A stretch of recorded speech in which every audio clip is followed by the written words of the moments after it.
Здравствуйте, друзья! Слушайте и смотрите канал Влог 360! Ухилян бежал в Европу, поднял пыль до облаков от повестки. Дамы и господа, честнолюд, всем салют. Рад вас приветствовать на канале Влог 360. Меня зовут Сергей. Я являюсь автором не только этого канала, но этих обоих. Вы видите два QR-кода, мой музыкальный влоговый канал. Добро пожаловать. Снимаю немножко дачу, немножко путешествия по Скандинавии, обзоры отелей различных. Добро пожаловать. Да, и QR-код, который вы видите сейчас, это телеграм-канал, который был создан специально для этого YouTube-канала, чтобы могли поделиться своей ссылкой, роликом, или где-то стали вы свидетелем. Можете рассказать, ну или просто пообщаться с народом. Если вы считаете себя адекватным человеком, добро пожаловать. Насколько я могу сказать, те люди, которые общаются, адекватные люди. Так что переходите по ссылке, по QR-коду. Все ссылки вы найдете также в описании под каждым роликом. Под каждым роликом.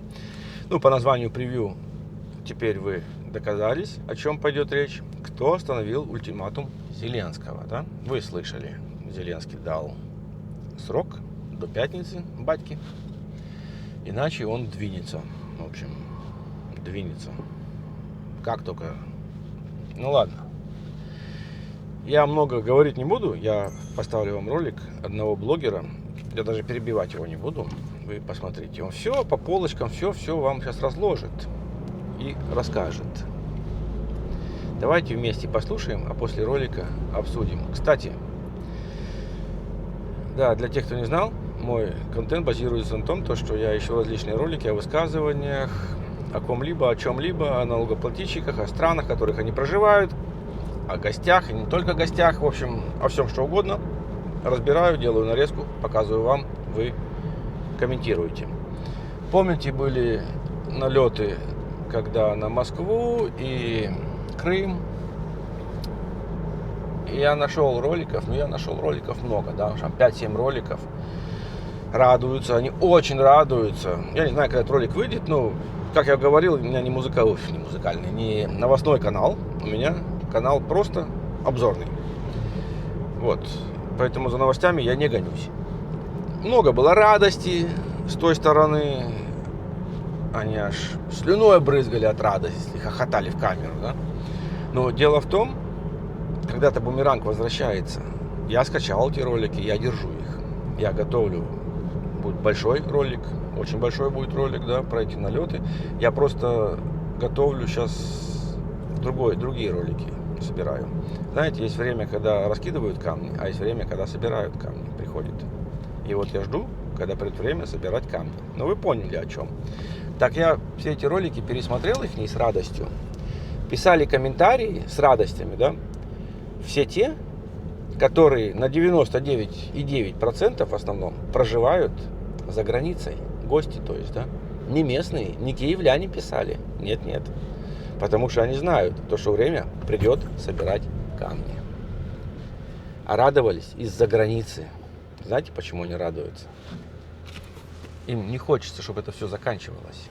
Им хочется плюшки, тафели и трюфели. Дальше, чтобы выплаты шли. И по тафелям шлындать. Вот это нравится. Поэтому они не хотят сами, чтобы это все закончилось. Местные же, кто проживает, радости не было там. Так как они прекрасно понимают, чем это все закончится.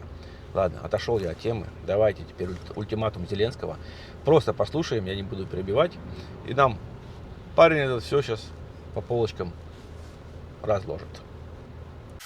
Это, пожалуй, самый изящный дипломатический трюк за последнее время, и мало кто его разглядел. Смотрите за руками. 19 июня Зеленский публично ставит Лукашенко ультиматум. Неделя на то, чтобы убрать с белорусской территории ретрансляторы, которые якобы наводят российские дроны. Не уберешь, цитирую дословно, сделаем мы. То есть пообещал ударить по территории Беларуси. Срок до 26-го. А теперь подумайте, в какую ловушку он сам себя загнал. Дедлайн подходит, и у него ровно 2 выхода, и оба плохие. Первый — бить по Беларуси. Это значит открыть второй фронт против страны, которая официально в войну не вступала. Дать России идеальный повод и подарок и получить нового противника. Второй выход — не ударить, а это значит публично спустить собственный ультиматум на тормозах и расписаться в том, что грозил впустую. Потеря лица перед своими же. И тут очень вовремя появляется третий выход. За пару дней до окончания дедлайна Зеленский заявляет: ретрансляторы на сегодня не работают. Все, ультиматум как бы выполнен, бить не надо, лицо сохранено. Вот теперь самое интересное, ради чего весь этот разбор. А кто-нибудь это вообще может проверить?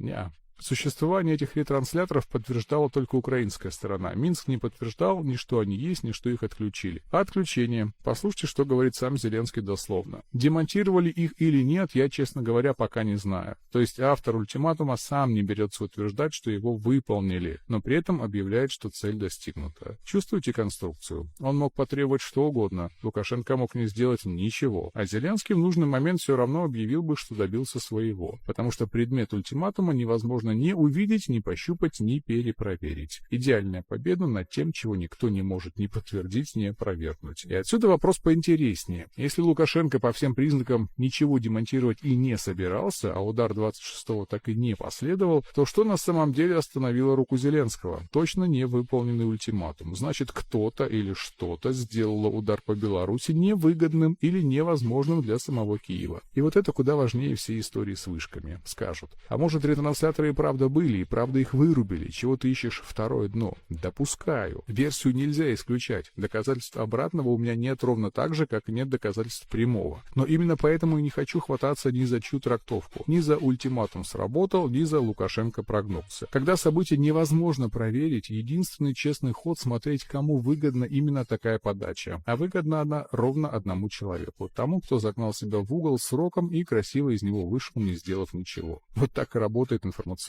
война. Громкое требование, непроверяемый результат, объявленная победа. Как считаете, Зеленский реально чего-то добился или просто грамотно соскочил с собственного ультиматума, пока дедлайн не превратил его слова в пустой звук? Пишите в комментариях и подписывайтесь.